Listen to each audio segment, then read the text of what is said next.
It begins with a paradox, a story that seems impossible yet unfolded in the very heart of the medieval world. How could a boy born lame, mocked for the weakness in his leg, rise to become the master of an empire so vast that it touched oceans and deserts alike? How could a man with no drop of Genghisid blood in his veins dare to claim the mantle of world conqueror in a land where the blood of Genghis was sacred? And how could the legitimacy he so desperately sought be found not in his sword, nor in his cunning, but in the marriage to a woman whose very name became inseparable from his empire? To understand the life of Timur, the man the West remembers as Tamerlane, one must step into the turbulent landscape of the 14th century, where fractured khanates, decaying empires, and restless tribes waited for the emergence of a leader who could bend chaos to his will. Timur was born in 1336 in the district of Kesh, a fertile valley south of Samarkand. His people were not destitute nomads, but neither were they mighty rulers. They belonged to the Barlas, a Mongolized Turkic tribe that had once served under the Mongol Empire, but now lived as semi-settled clans in Transoxiana. His father, Taragai, was a minor noble, respected locally, but with no great influence beyond his domain. For the infant Timur, the cradle was filled with both promise and limitation. Enough wealth to educate him in the ways of steppe warfare and aristocratic manners, but not enough lineage to grant him the aura of divine right that came with Chinggisid descent. From the beginning he bore a mark of destiny, though many at the time saw it only as a curse. A wound in youth left him crippled in his right leg and hand. He would forever limp, dragging his foot, his hands stiff in holding weapons. It earned him the nickname Timuri Lang, Timur the Lame. Yet where others might have bent beneath the weight of humiliation, Timur transformed weakness into narrative. He walked with a limp, yes, but he carried himself with the bearing of a predator. His enemies mocked him, his followers revered him, and soon the limp was not seen as weakness, but as a reminder of endurance, the scar of survival in a brutal world. Central Asia in Timur's youth was a land haunted by the memory of the Mongol Empire, but fractured into a dozen squabbling fragments. The great Khanate of the Chagatai, which had once ruled Transoxiana, had decayed into rival factions. Persian principalities warred over the ruins of the Ilkhanate. The Golden Horde in the north still cast a long shadow, but even it was torn by civil strife. This was a world without a single master, a chessboard filled with too many kings and no stable rules. For Timur, the chaos was opportunity. His rise began with small raids, the proving ground of every steppe warrior.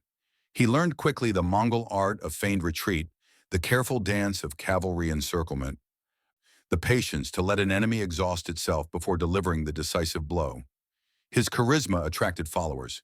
His cunning turned rivals into allies, and then, when the moment was ripe, allies into victims. But Timur knew that swords and horses alone could not crown him supreme. In a land where only the descendants of Genghis could claim legitimate rule, he needed more than victories. He needed a symbol, a link to the sacred bloodline.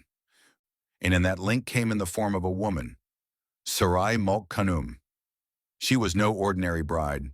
Saray Mulk was a princess of the Chagatai lineage, a woman of refinement, intelligence, and the unmistakable legitimacy of her ancestry. To marry her was not merely to gain a companion, it was to graft Timur's destiny onto the family tree of the great Khan. Where Timur brought force, Sarai brought right. Where he wielded terror, she offered continuity.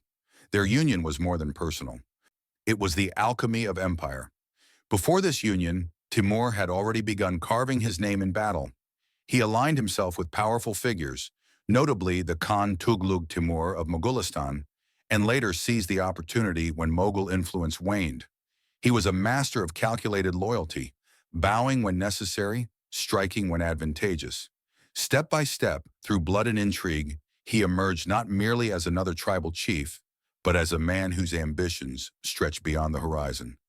And as he positioned himself for greater conquest, Saray Mulk Khanum entered his life, sealing with her presence what no sword alone could secure.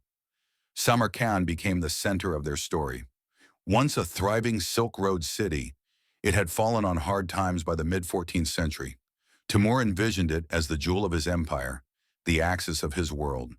He poured the spoils of conquest into its streets, transforming it into a stage where his power could be displayed not only through violence, but through beauty.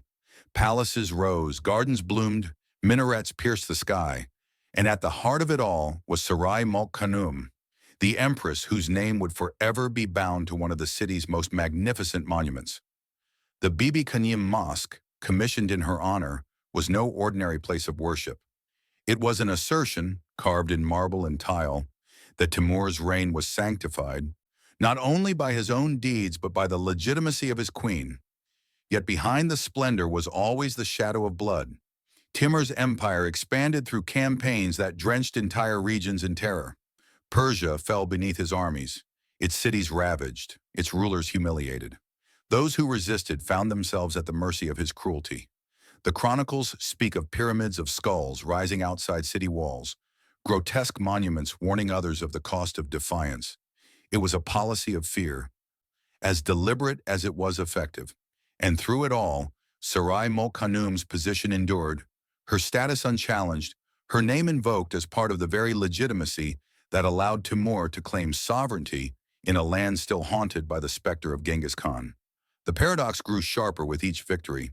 Timur was both destroyer and builder, a man who left behind smoking ruins and yet gathered architects, scholars, and artisans from across his conquest to adorn Samarkand with brilliance.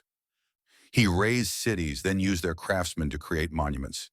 He spilled blood without hesitation, yet prayed devoutly, framing his wars as service to Islam, even as his cruelty shocked fellow believers. And at the side of this contradictory figure stood Saray, embodying continuity and grace, her presence giving form to his claim that he was not merely a conqueror, but a ruler chosen by destiny. The story of Timur's rise is inseparable from the story of their marriage. Without her, he would have remained a usurper with no right to rule. With her, he became a sovereign whose authority echoed the prestige of the Mongol Khans. Together they symbolized the duality of empire, the iron fist of conquest and the silk veil of legitimacy. But the world would soon see that this union, like Timur's empire itself, rested on fragile foundations, sustained only by endless war and the unyielding will of a man who refused to accept limitation, not even in his crippled leg. The years that followed Timur's marriage to Saray Mulk Khanum cemented the foundations of his empire. Yet those foundations were not stone and mortar. They were blood and loyalty, fragile and shifting as the desert sands. Timur understood that his claim to rule was precarious. He was not descended from Genghis Khan, and though Saray's noble lineage granted him legitimacy in the eyes of many, legitimacy in Central Asia was a fickle currency. Every tribal leader, every rival emir, could question his right to rule if his strength faltered even for a moment. So he built his empire on relentless motion, a storm that never ceased, an army that was never allowed to rest for long. The steppe had always been a crucible of power, where warriors rose and fell with astonishing speed. Timur knew that victory alone was not enough. He had to weave terror into a fabric that no rival dared tear. The chronicles tell of his campaigns in Khwarezm, Persia, and beyond, each marked not merely by conquest but by carefully staged spectacles of cruelty. Entire cities that defied him were annihilated, their populations slaughtered or deported, their skulls piled into pyramids outside their ruined gates. These acts were not the product of uncontrolled rage. They were theater, carefully calculated to send ripples of dread across the lands. Timur understood what few rulers ever did. Fear was cheaper than endless war, and one city's annihilation could prevent a dozen from resisting. And yet, at the very center of this storm of destruction stood Samarkand, growing into a vision of impossible beauty. As Timur tore down cities, he gathered their best minds, artisans, architects, and craftsmen, and transplanted them into his capital. The juxtaposition was breathtaking. A Persian artisan who had seen his city burned might now find himself chiseling marble for a palace that would rival the grandeur of ancient Rome. A scholar uprooted from Baghdad might find himself lecturing in a madrasa adorned with tiles of dazzling blue. Samarkand became the mirror of Timur's paradox, the most brilliant city of the Islamic world, created out of the ruins of countless others. Saray Mulk Khanum's presence in this transformation was not passive. She was the axis of legitimacy around which Timur's empire spun. In a court filled with rival wives, concubines, and noble families, she was unrivaled in dignity and authority. She was the great empress, her title echoing the grandeur of Genghisid traditions. Foreign ambassadors recognized her stature. Princes and generals paid her deference. Timur may have been feared on the battlefield, but Sarai was revered in the palace. Her intelligence and composure gave Timur's reign a veneer of stability that pure force could never achieve. When he commissioned the Bibi Kanyim Mosque in her honor, it was not simply a gesture of affection, but an announcement to the world. The empire was sanctified, clothed in both terror and grace. Still, behind the silken curtains of Samarkand's palaces, the contradictions of Timur's life grew sharper. He was devout in prayer, rising before dawn to bow before God. Yet he unleashed horrors upon Muslim cities without hesitation. He spoke of justice, yet his campaigns devastated lands already weakened by famine and plague. He presented himself as the defender of Islam, yet his wars often seemed aimed at nothing more than personal glory. And in the quiet corridors of the palace, whispers abounded. Was Timur truly chosen by destiny, or was he merely a crippled usurper propped up by a marriage into Genghisid nobility? The answer depended on perspective. To his enemies, Timur was a scourge, a terror that descended like a plague of locusts. To his followers, he was the embodiment of strength, a man who had defied fate itself, transforming a crippled body into a weapon of conquest. To Saray Mulk Khanum, he was something more complicated still. She had tied her life and her honor to his ambition, and in doing so had elevated him to heights no man of his lineage could have dreamed. Yet she also lived with the consequences, the endless wars, the rivers of blood, the fragile court politics that placed her in constant danger of intrigue. As the 1370s dawned, Timur's hold on Transoxiana grew firmer. He had defeated rivals, secured his capital, and established himself as the uncontested master of the region. But his ambition was far from satisfied. His eyes turned outward, to Persia, to Mesopotamia, to India, and beyond. Every horizon seemed to call to him, whispering of glory and conquest. He would not stop until he had bent the world itself to his will, and always Saray Mulk Khanum would stand beside him, the queen whose bloodline legitimized his every act, the woman whose name was etched into the very stones of Samarkand. But empires built on conquest demand constant feeding, and Timur's hunger was insatiable. He told his followers that he sought to restore the unity of the Mongol Empire, to gather the fragments left scattered after the death of Genghis Khan. Yet beneath the rhetoric lay something darker, a refusal to accept limits, a burning desire to prove that his crippled body could carry the weight of a world. It was this hunger, this relentless drive, that propelled him toward the campaigns that would make his name feared from Delhi to Damascus. And as the storm gathered, Saray Mulk Khanum prepared herself for the role history had written for her, the consort of a man who would both build and destroy with equal fervor, a man whose legacy would be as enduring as it was terrifying. For now, Samarkand gleamed like a jewel, and Timur, the lame boy from Kesh, had risen higher than any could have imagined. Yet shadows lengthened on the horizon, and the story was only beginning. The next great test of Timur's rule came in Persia, a land fractured by endless strife, yet still commanding immense wealth and prestige. To conquer Persia was to inherit its intellectual treasures, its cities that had been centers of learning since the days of the Abbasid caliphs. Timur marched westward, his banners casting long shadows across the deserts and mountains. His troops hardened by years of ceaseless campaigning. City after city fell, sometimes through negotiation, sometimes through fire and blood. But here, too, the duality of Timur revealed itself. For every city he destroyed, he preserved its finest minds. He gathered calligraphers, astronomers, architects, men whose skills transcended the battlefield.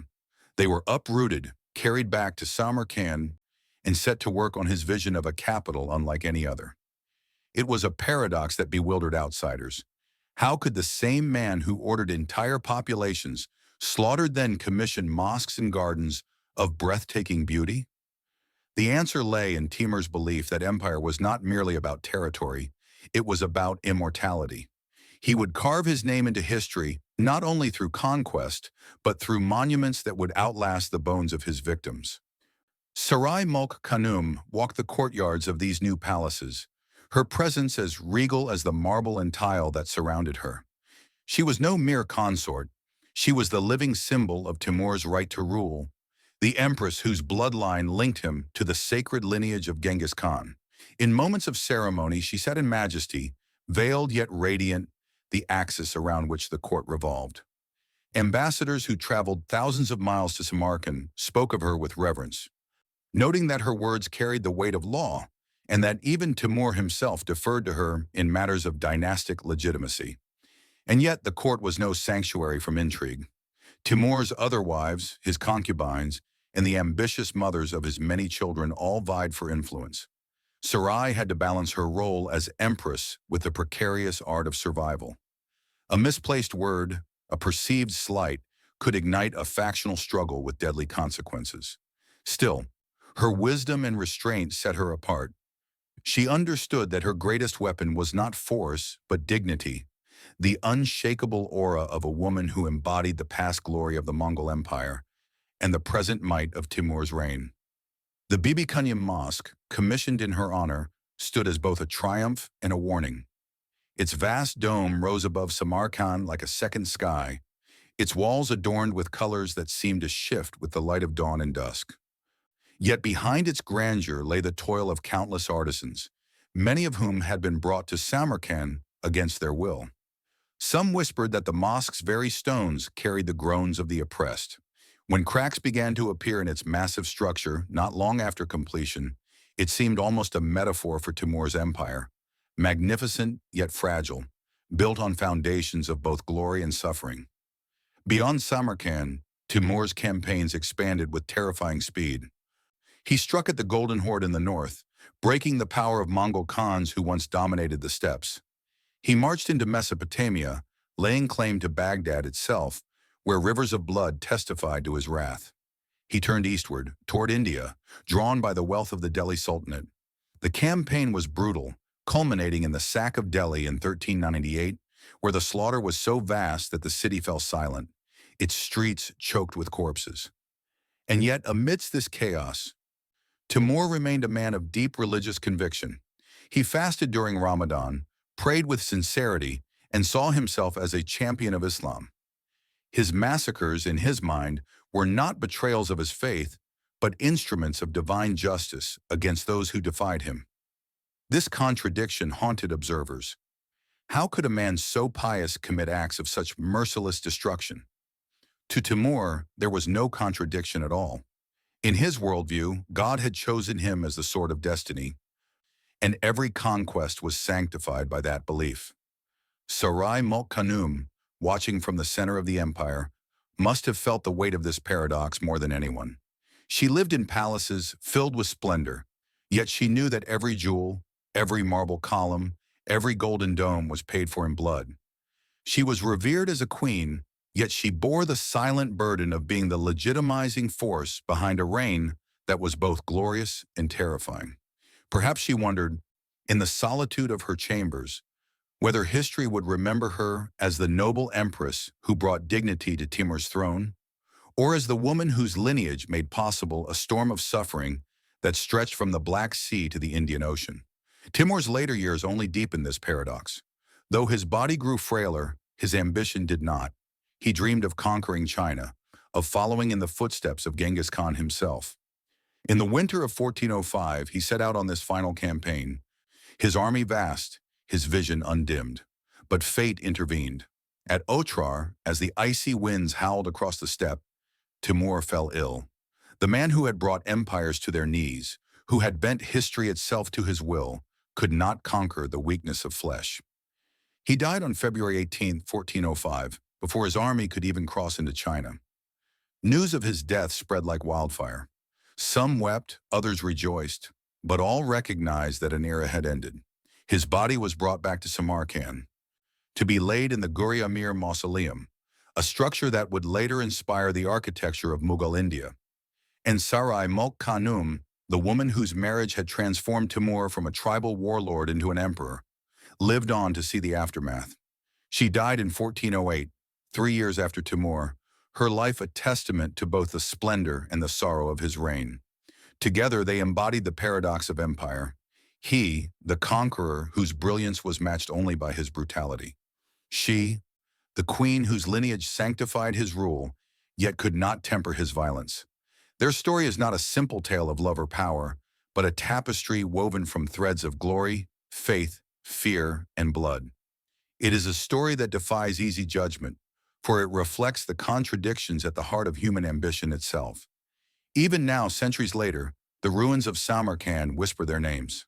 The tiles of the Bibi Khanum Mosque catch the light of the setting sun, and one can almost imagine the empress walking its courtyards, her gaze steady, her silence eloquent. The Guri Amir stands as both a tomb and a monument, its dome shimmering like the sky, a reminder that even the most terrible storm must one day rest. And so the legacy of Timur and Saray Mulk Khanum endures, a legacy of beauty and terror, creation and destruction, love and ambition, forever entangled in the memory of history. When Timur's body was carried back to Samarkand in 1405, his empire trembled on the edge of uncertainty. But to understand the scale of that moment, we must return to the decades before, when his dominion reached its apogee and the world trembled at the sound of his name. The late 14th century was the canvas upon which he painted his vision of absolute power, and each stroke was bold, ruthless, and deliberate. By the 1380s, Timur was no longer a rising warlord, but the unquestioned master of Transoxiana. His rivals were dead, exiled, or broken. His armies, forged through ceaseless campaigns, were among the most disciplined and battle-hardened in the world. Yet victory at home was never enough. To Timur, stability was stagnation, and stagnation was death. His empire could not sit still, for to rest was to invite rebellion. And so the machine of conquest marched outward, fueled by the promise of plunder, glory, and divine sanction. The first great arena of expansion was Persia, a land fragmented by internecine conflict. Once the heart of the Islamic Golden Age, Persia had been weakened by Mongol invasions, local dynasties, and endless wars of succession. To Timur, it was both a ripe fruit and a battlefield in which he could prove his destiny.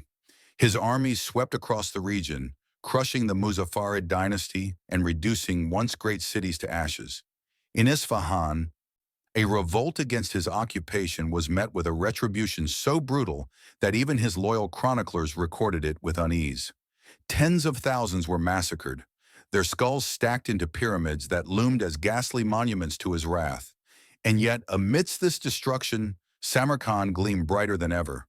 Artisans, masons, weavers, and scholars captured in Persia were sent eastward, their talents redirected toward Timur's dream of an eternal capital. Every conquest brought new blood into the city, Persian architects reshaping mosques, Syrian glassmakers adorning palaces, Indian weavers adding new colors to the looms. Samarkand became a mosaic of stolen genius, a paradoxical beacon of culture born from devastation. At the center of this imperial theater, Saray Mulk Khanum stood as a figure of rare constancy. She was the first lady of the court, the empress whose presence elevated Timur's reign above that of mere conquest. Without her, his claims to rule as a successor of the Mongol Empire would have rung hollow. With her, he could command the allegiance of nobles who might otherwise have seen him as just another ambitious Turkic warlord. Her influence was subtle but profound. Chronicles describe how during court ceremonies Timur would ensure that her authority was visible. When foreign envoys came to present tribute, they were often ushered into halls where Saray's presence reminded them that the empire was not just Timur's creation, but a continuation of the great Mongol legacy. Her role was especially crucial when Timur's sons and grandsons quarreled over succession, for her endorsement carried the weight of legitimacy that no army could provide. But the court was not free from shadows. Timur's other wives and the mothers of his many children plotted constantly to secure advantage for their offspring. Poisonings, betrayals, and whispered conspiracies were as common in Samarkand as in any royal palace. Sarai navigated these treacherous waters with grace, her position shielded by both her noble blood and Timur's respect. Still, she must have known that even queens walked a narrow path in a world ruled by ambition and steel. By the late 1380s, Timur turned his gaze northward toward the remnants of the Golden Horde. These were not just any enemies. They were descendants of the Mongols who had once ruled all of Central Asia with an iron grip. Timur's campaigns against them were brutal, culminating in the famous Battle of the Tarik River in 1395, where he shattered the horde's power and sent waves of refugees fleeing into the Russian steppes. In doing so, he altered the balance of power in Eastern Europe, creating the vacuum that would later allow Moscow to rise. It was one of the great ironies of history, a Central Asian conqueror, seeking only his own glory, inadvertently laid the groundwork for the future Russian Empire. Yet Timur's appetite did not stop there. He descended upon Mesopotamia, capturing Baghdad in 1401. Here again, his conquest was marked by both spectacle and horror. Chroniclers describe pyramids of 70,000 skulls built outside the city, a grim echo of his earlier campaigns. Baghdad, once the jewel of the Abbasid Caliphate, was reduced to rubble, its libraries burned, its scholars scattered. Timur justified the slaughter as divine punishment for defiance, but history remembers it as one of his most devastating acts. Even as he spread terror, Timur cultivated the image of a devout Muslim ruler. He sponsored mosques, enforced religious observances, and carried scholars in his retinue. In his mind, the massacres were not acts of cruelty, but necessary instruments of order, purging corruption and rebellion. His faith was sincere, yet it coexisted with a ruthlessness that seemed to contradict every tenet of mercy. This was the paradox that defined him, a man who prayed with tears in his eyes, then ordered rivers of blood to be spilled without hesitation. For Saray Mulk Khanum, the contradictions of Timur's reign were lived realities. She presided over banquets where poets recited verses extolling Timur's justice, even as the spoils of plundered cities furnished the tables. She walked through gardens built by artisans taken from lands her husband had burned to the ground. Perhaps she consoled herself with the belief that Samarkand's splendor was worth the price, that Timur's empire was a divine instrument reshaping the world. Or perhaps she harbored silent doubts, knowing that history rarely distinguishes between conquerors and butchers. As the new century approached, Timur's ambitions reached their most audacious scale. He turned his armies eastward toward India, lured by tales of the Delhi Sultanate's immense wealth. The march across the Hindu Kush was a feat of endurance, his soldiers braving icy passes and treacherous terrain. In 1398, he reached Delhi and unleashed one of the most infamous massacres of his career. Chroniclers speak of 100,000 captives slaughtered in a single day before the battle, a preemptive measure to prevent rebellion in his rear. Delhi itself was plundered mercilessly, its treasures carted back to Samarkand, its population decimated. And yet from this horror came another paradoxical creation, the influx of Indian artisans into Samarkand. They brought new techniques, new colors, new patterns, enriching the city's cultural tapestry. Timur's legacy was always dual: destruction that birthed creation, cruelty that engendered beauty. By this point, Timur was a man in his 60s, his body weakened by old wounds and age, but his ambition undiminished. He looked upon maps not as boundaries but as invitations. Anatolia beckoned, where the rising Ottoman Empire threatened to dominate the Islamic world. In 1402, at the Battle of Ankara, Timur achieved one of his greatest victories, capturing the Ottoman Sultan Bayezid I in a stunning display of tactical brilliance. The battle sent shockwaves across Europe and the Middle East, delaying the Ottoman advance into Europe for decades. At Samarkand, the news of victory was celebrated with feasts and grand ceremonies. Saray Mulk Khanum, resplendent in her finery, received envoys who now bowed lower than ever before. Timur had humbled the Ottomans, shaken Persia, crushed Delhi, and shattered the Golden Horde. There was no rival left who could match his power. And yet Timur was restless. He spoke often of China, the last great empire unconquered, the final prize that would complete his destiny. But destiny had other plans. But the glory of Ankara carried within it a hidden seed of fragility. The Ottoman Empire, though humiliated, would rise again. The very act of shattering Bayezid's dominion created a power vacuum that destabilized Anatolia for years, drawing Timur's empire into conflicts it could not fully resolve. Victory, paradoxically, became its own burden. In Samarkand, the victory over the Ottomans was staged as a triumph not just of Timur, but of Saray Mulk Khanum as well. Chroniclers describe processions where she sat at the center of imperial pomp, her presence a reminder of continuity and legitimacy. Delegations from far-flung realms bowed before her, acknowledging not only Timur's sword, but her lineage as a descendant of the house of Chinggis Khan.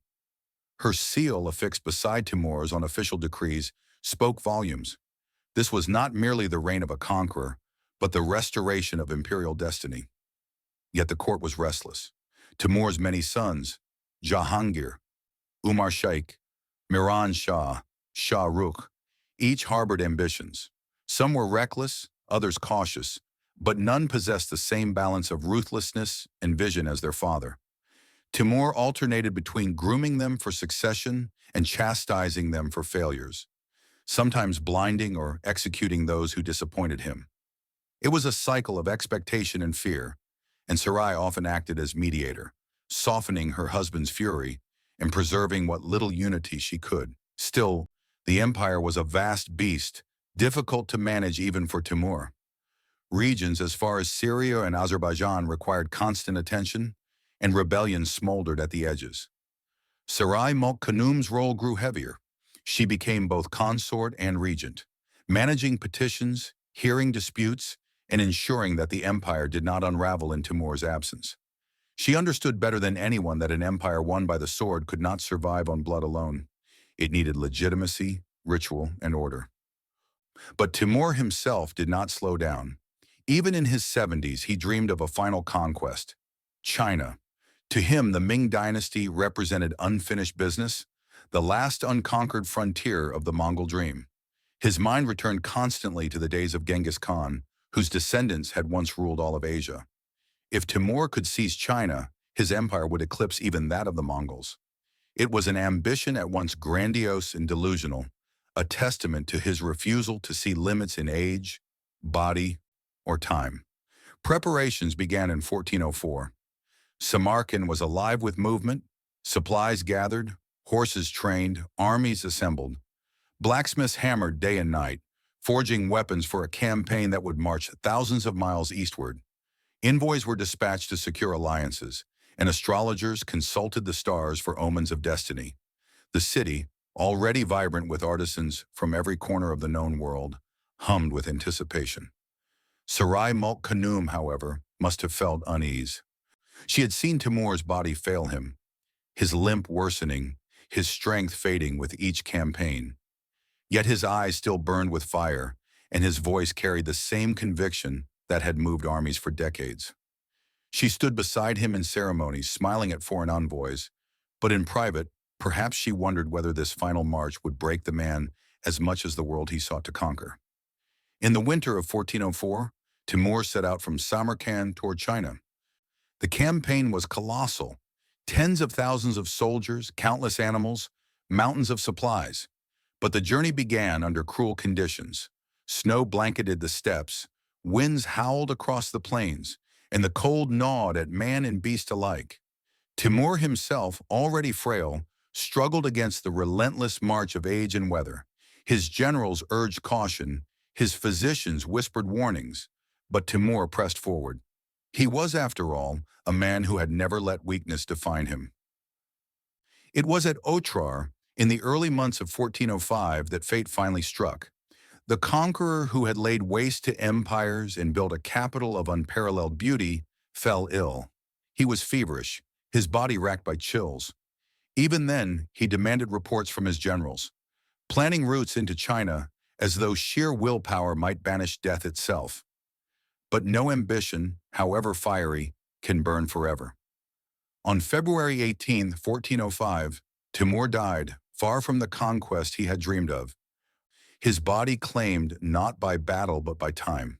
The news thundered back to Samarkand, where Saray Mulk Khanum faced the greatest test of her life. The empire had been Timur's will incarnate, held together by his genius and terror. Without him, it trembled. His sons and grandsons immediately fell into disputes over succession, each seeking to claim the mantle of power. Saray's presence became the linchpin of legitimacy. In the days of chaos that followed, her seal and her lineage mattered more than ever. She presided over Timur's funeral, ensuring it carried the grandeur befitting a world conqueror while also maneuvering to stabilize the fragile court. She was, in many ways, the last guardian of Timur's dream. Though she could not prevent the eventual fragmentation of his empire, she preserved the dignity of its memory. Chroniclers remembered her as the noble queen, the Khanum who embodied continuity amidst upheaval. Her palace in Samarkand became a sanctuary of ritual, even as generals and princes tore at the empire like wolves around a carcass. Timur's mausoleum, the Gure Amir, rose soon after his death, a masterpiece of Persian architecture adorned with turquoise tiles and intricate calligraphy. It was built to house not just the conqueror's remains, but his legacy.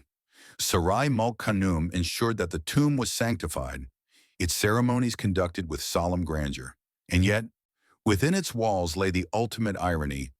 A man who had sought to conquer the world was confined to a single chamber of stone. For Sarai, the years after Timur's death were heavy with both reverence and regret. She had stood beside him through triumphs and horrors, through massacres and monuments, through ambition and fragility. She had shared in his victories, but also in his contradictions, living in palaces adorned with the spoils of ruined cities. Her life, like his, was a study in paradox, exalted yet burdened, powerful yet bound. The empire Timur built did not endure, but the city he transformed, Samarkand, remained a jewel for centuries. Its mosques, madrasas, and gardens spoke of a vision that was at once brutal and beautiful.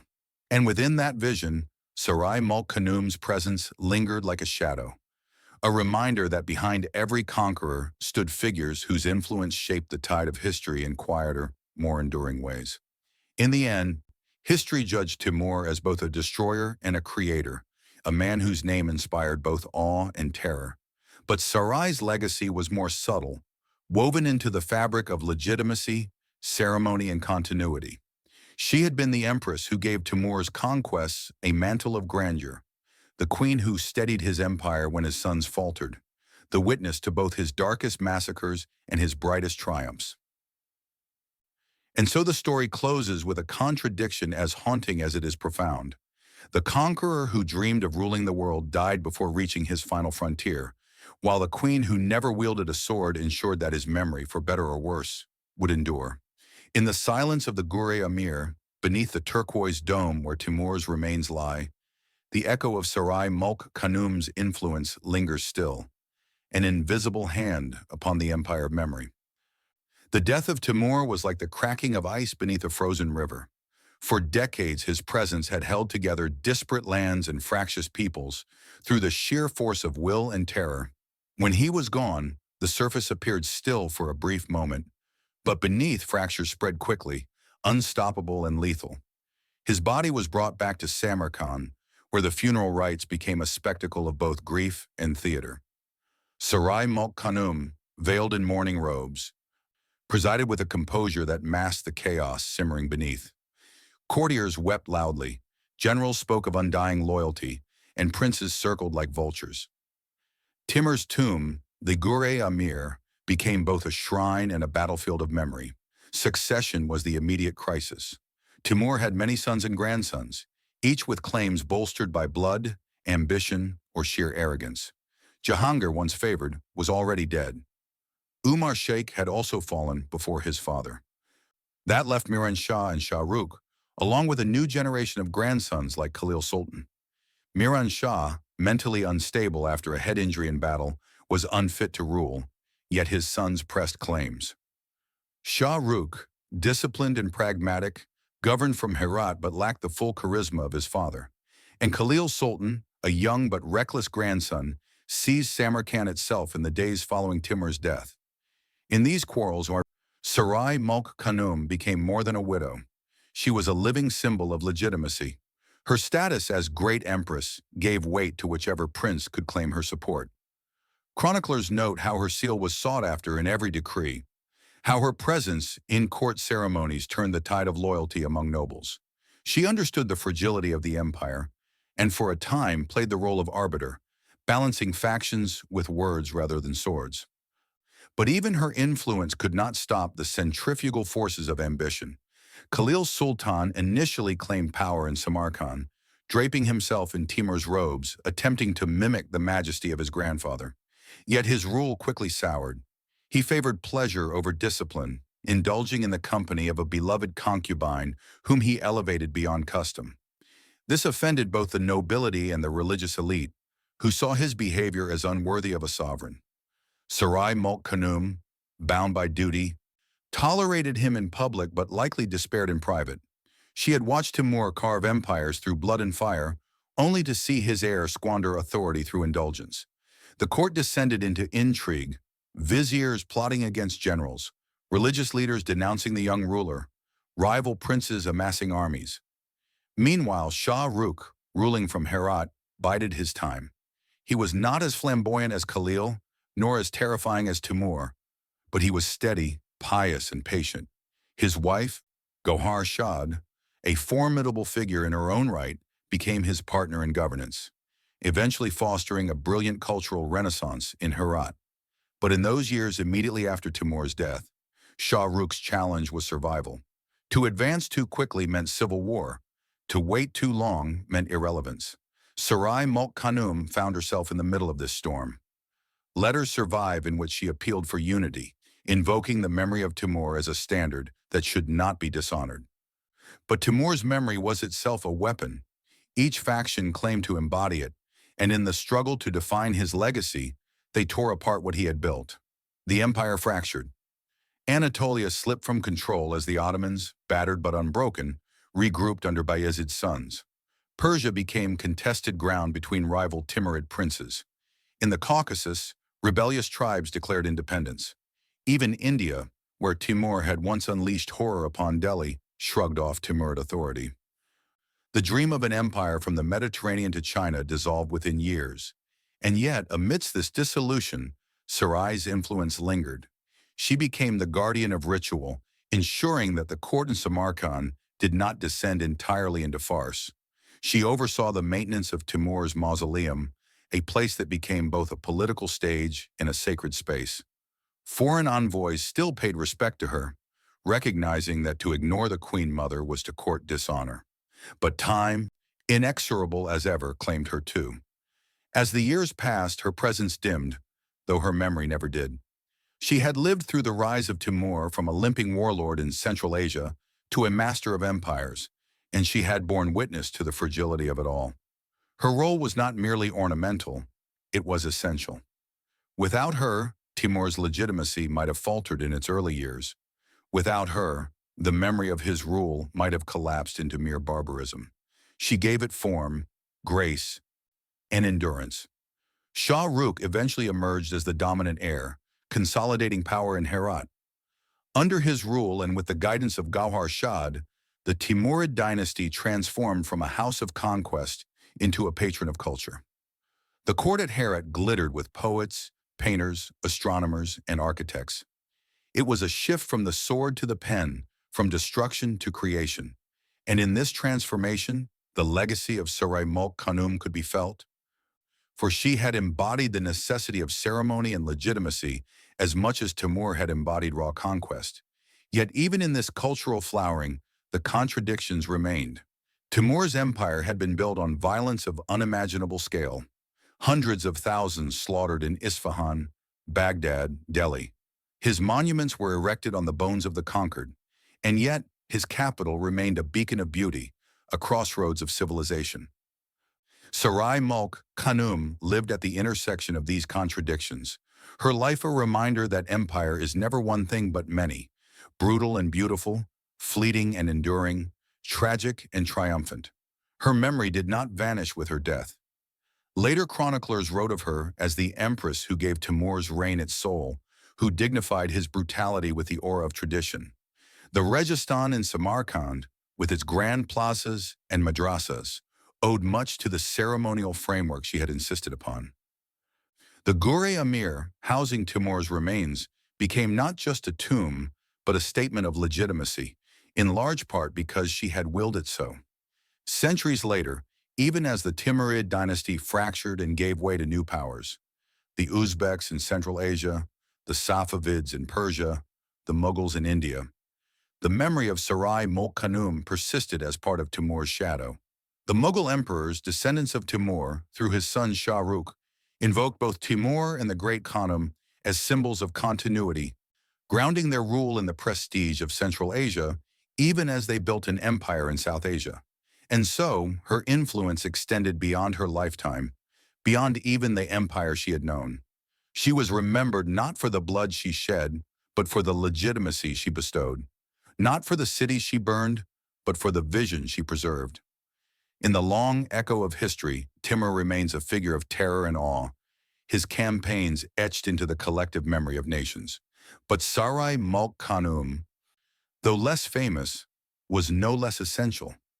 She was the still point in a turning world, the quiet force behind a man of storms. Her presence, often overlooked, was the thread that stitched together the fragile fabric of empire. And in that recognition lies a profound truth. Empires are not only the work of conquerors, they are also shaped by those who stand beside them, who give their power meaning, who transform violence into legacy. Saray Mulk Khanum was such a figure, silent, steadfast, enduring. Without her, Timur's empire might have burned brighter for a moment, only to vanish without a trace. With her, it endured long enough to leave an indelible mark on history. In the decades after Timur's death, the empire he had carved in blood dissolved into a tapestry of rival principalities. Yet while borders shifted and armies mutinied, something unexpected began to flourish. Out of the ruins of war grew a new kind of empire, not of conquest but of culture. It was an inheritance Timur himself might scarcely have recognized, but one that bore his name and the subtle influence of Saray Mulk Khanum. Samarkand, despite losing political centrality, remained a jewel of the world. Travelers who crossed the Silk Road spoke of its dazzling mosaics, its minarets that seemed to pierce the sky, its gardens that bloomed like patches of paradise in the arid steppe. Timur had envisioned the city as the beating heart of his realm. Importing artisans from every corner of his conquests, stonecutters from India, calligraphers from Persia, architects from Anatolia, mosaic masters from Damascus. What he took by force became the foundation for a cosmopolitan synthesis unlike any seen before.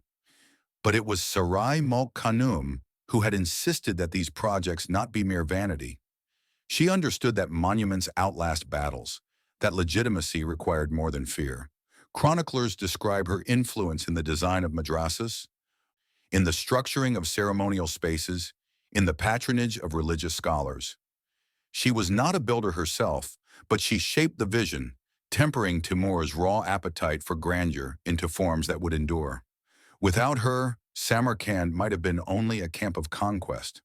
With her, it became a cultural axis of the Islamic world. The Registan, the great public square, reflected this fusion of ambition and order. Here, under the shadow of vast domes glazed in turquoise, scholars lectured, merchants traded, and ceremonies proclaimed the might of empire. Even as Timur's heirs squabbled, the square remained a stage where continuity was performed. Saray had walked its plazas, her veiled presence turning political acts into sacred rites. In time, long after her death, the Registan would remain the symbol of Samarkand itself, a testament not to conquest, but to the endurance of culture. Herat, under Shah Rukh and Gauhar Shad, became the next epicenter of this cultural flowering. Where Timur had prized the terror of armies, Shah Rukh valued the quiet power of art and learning.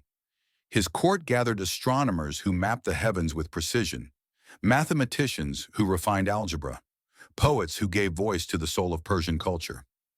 The painter Behzad, whose miniatures captured scenes of courtly elegance and mystical wonder, rose to prominence under Timurid patronage. In the madrasa of Gauhar Shad, architecture reached new heights of refinement, blending geometric rigor with spiritual symbolism.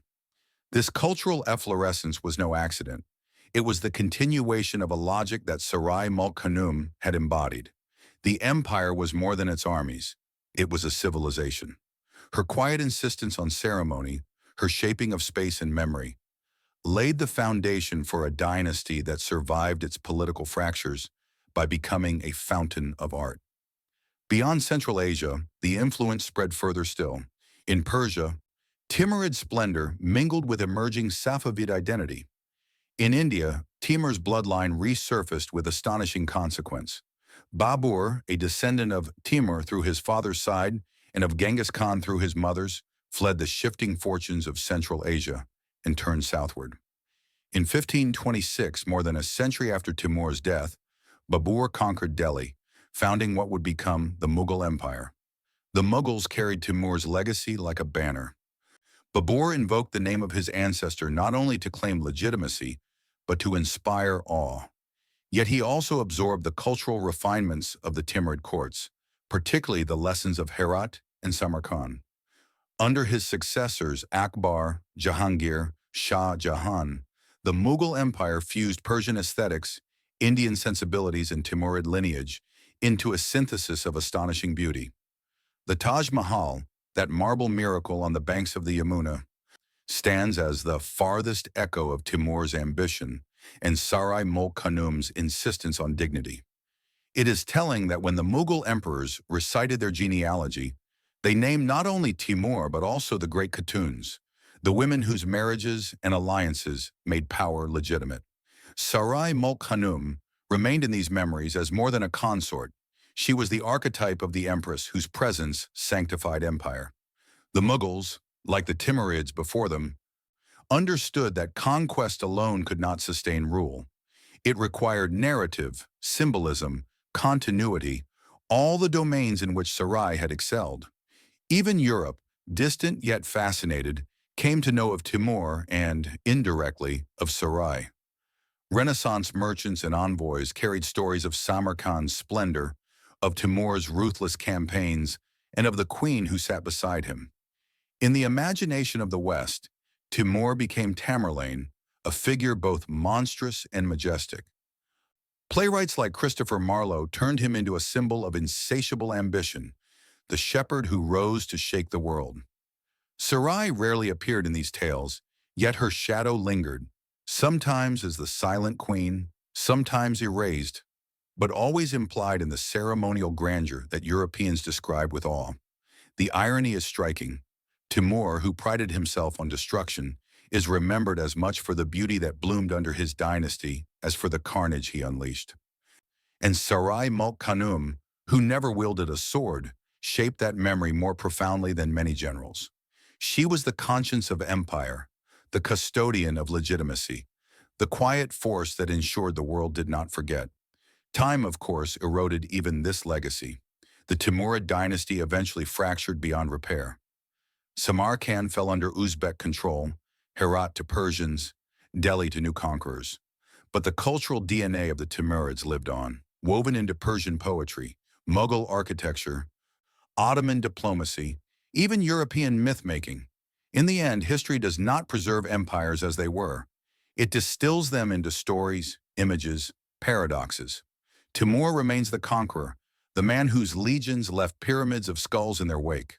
Saray Mulk Khanum remains the empress, the woman who transformed terror into ceremony, conquest into legitimacy. Together, they left a legacy at once radiant and terrifying, a reminder that the human drive for power and beauty is inseparable from the shadow of destruction. And so the story turns, not to endings, but to echoes. The Registan still stands, its domes catching the light of morning sun as caravans pass through the old Silk Road. The Gur-e Amir still holds Timur's bones, silent beneath its vast dome, and somewhere in the memory of those stones lingers the presence of Saray Mulk Khanum, the Khanum who gave empire its face, and who reminds us that behind every conqueror's fury, there must be a hand that shapes meaning, or all is lost to dust. In the winter of 1404, Timur was 70 years old, and yet his ambition had not dimmed. The empire stretched from the steppes of Kazakhstan to the gates of Anatolia, from Persia to India. He had crushed rivals, humbled sultans, and crowned himself as the shadow of God on earth. But for Timur, there was always another horizon, another campaign. Now his gaze turned east, toward China, the last great realm unconquered. The decision startled even his loyal commanders. China was vast, disciplined, and formidable. The Ming dynasty had secured its frontiers and built walls that seemed to defy the very concept of invasion. But Timur saw it as his final trial. the ultimate test that would secure his immortality. If he could humble China, he would surpass even Genghis Khan, whose shadow had haunted his career. To Timur, it was not enough to rival the Mongol. He needed to eclipse him. Saray Mulk Khanum, by then in her later years, watched this with weary eyes. She had seen him return from countless campaigns, scarred but unbroken. She had seen him revel in victory and rage at betrayal. She had stood beside him as queens and khans bent the knee. And yet now, as the old conqueror prepared to march once more, she sensed a deeper reckoning. She understood, perhaps more than Timur himself, that no empire could outpace mortality. The march to China began in the bitter cold of Central Asia. Timur's armies, though still formidable, were strained. Many veterans had grown old, their loyalty more to memory than to the man himself. Supplies were scarce, the distances unfathomable. Yet Timur drove them onward, fueled by an obsession that was as much with time as with conquest. He was 70, his body riddled with ailments, yet he insisted on sleeping in tents, riding in the bitter frost, enduring as though sheer will could defy the years. The chronicles tell of omens along the way, horses collapsing in the snow, strange lights in the night sky, soldiers whispering of curses. Timur dismissed them all. He had built his life on defying fear, on turning superstition into a weapon against others. But the body is a battlefield no conqueror can conquer forever. In February 1405, near Otrar on the Sirdarya, Timur fell ill. At first it was fever, then chills. Then a collapse so sudden his commanders were thrown into panic. They had seen him recover from wounds that would have killed other men. But this was different. His breath grew ragged, his strength failed. And within days, the man who had bent half the known world to his will lay dying. They say Saray Mulk Khanum was there when the end came, wrapped in furs against the bitter cold, watching as the flame of empire flickered. Perhaps she took his hand, though the chronicles do not record it. Perhaps she whispered prayers, or perhaps silence was her final gift. What they do tell us is that Timur, the scourge of God, the sword of Islam, the terror of nations, died not on the battlefield, but in his bed, his dream of conquering China unfulfilled. His body was carried back to Samarkand, where the Ghuri Amir mausoleum awaited. The tomb itself, though built in haste, became one of the most haunting monuments of Central Asia. Its great dome, glazed in deep turquoise, loomed like the vault of heaven. There, beneath slabs of jade, Timur was laid to rest. And though Saray Mulk Khanum's grave is less renowned, she too remained tied to Samarkand, the city they had built together from blood and stone. With his death, the empire trembled.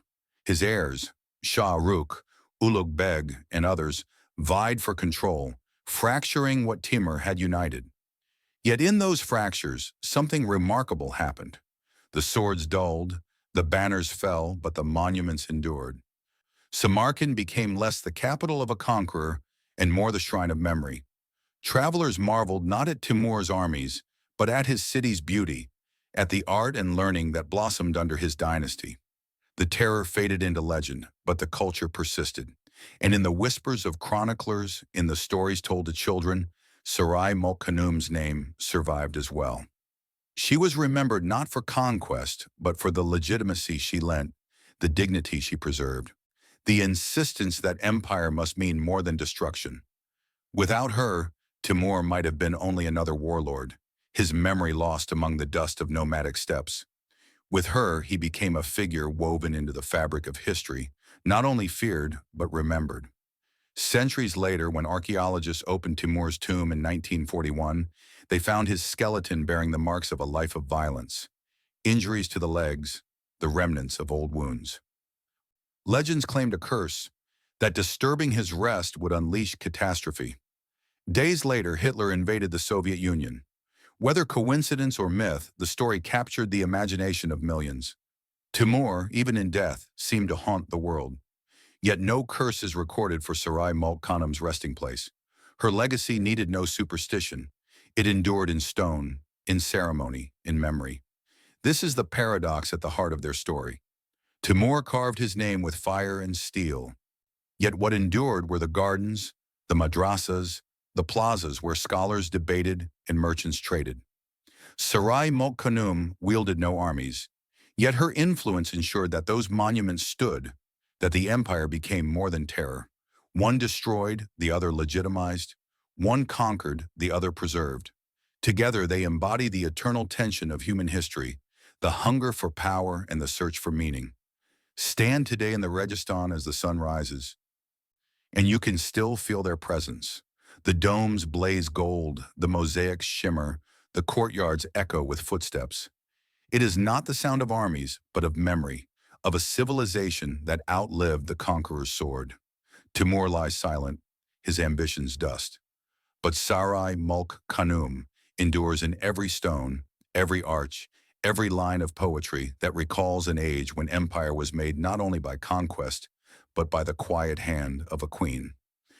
And perhaps that is the final irony, that the man who sought immortality through endless war achieved it instead through the vision of a woman who understood that beauty and legitimacy outlast blood. Timur dreamed of conquering the world. Saray Mulk Khanum ensured the world would never forget him,